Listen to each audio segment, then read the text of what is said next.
হামাসের থেকে মুক্তি পেয়ে নিজ দেশেই ধর্ষণের শিকার হলেন জিম্মি ইসরায়েলি তরুণী। এমনই এক বেদনাদায়ক অভিজ্ঞতার মুখোমুখি হয়েছেন মিয়া শেম নামের ওই তরুণী। গাজা থেকে মুক্ত হয়ে ফিরে আসার পর নিজ বাসভবনে ধর্ষণের শিকার হন তিনি। ঘটনাটি ইতোমধ্যেই ইসরায়েলে আলোড়ন সৃষ্টি করেছে। বিস্তারিত থাকছে ডেস্ক রিপোর্টে।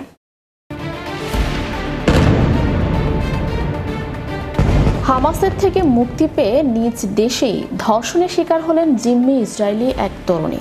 এমনই এক বেদনাদায়ক অভিজ্ঞতার মুখোমুখি হয়েছেন মিয়া শেম নামের ওই তরুণী। গাজা থেকে মুক্ত হয়ে ফিরে আসার পর নিজ বাসভবনে ধর্ষণের শিকার হন তিনি। ঘটনাটি ইতোমধ্যেই ইসরায়েলে আলোড়ন সৃষ্টি করেছে। 2023 সালে হামাস অপহরণ করেছিল তাকে। প্রায় 2 মাস জিম্মি থাকলেও কোনো ধরনের বাজে আচরণের মুখোমুখি হতে হয়নি বলে জানিয়েছিলেন নিজেই।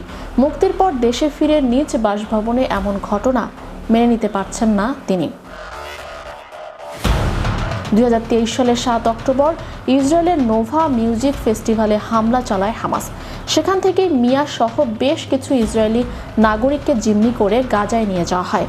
এর 54 দিন পর 100 ইসরায়েলি বন্দীর সাথে মুক্তি পান মিয়া।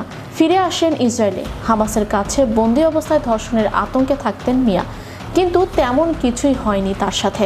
সেখান থেকে নিরাপদে ফিরে আসার পর নিজ দেশেই যৌন নিপীড়নের শিকার হতে হয় তাকে। তা তিনি কল্পনাতেও ভাবতে পারেননি। সম্প্রতি ইসরায়েলের টেলিভিশন চ্যানেল 12 এর দেয়া এক সাক্ষাৎকারে মিয়া বলেন, সারা জীবন এটাই আমার সবচেয়ে বড় ভয় ছিল।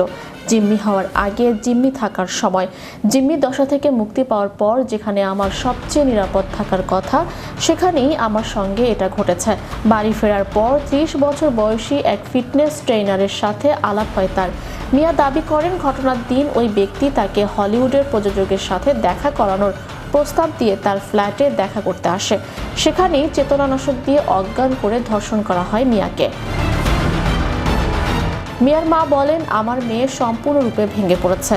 সে জিম্মি দশা থেকে খুবই কঠিন শারীরিক ও মানসিক অবস্থা নিয়ে ফিরে এসেছিল, কিন্তু তারপরও তার অবস্থা এতটা খারাপ ছিল না। এখন আমি তার মধ্যে যে বিধ্বস্ত অবস্থা দেখছি, তাতে আমি সত্যি আতঙ্কিত হয়ে পড়েছি। মিয়ার অভিযোগের ভিত্তিতে গ্রেপ্তার হয়েছে সেই ট্রেনার। তবে ধর্ষণের অভিযোগ অস্বীকার করেছে সে। প্রাথমিক জিজ্ঞাসাবাদ শেষে তাকে ছেড়েও দিয়েছে পুলিশ।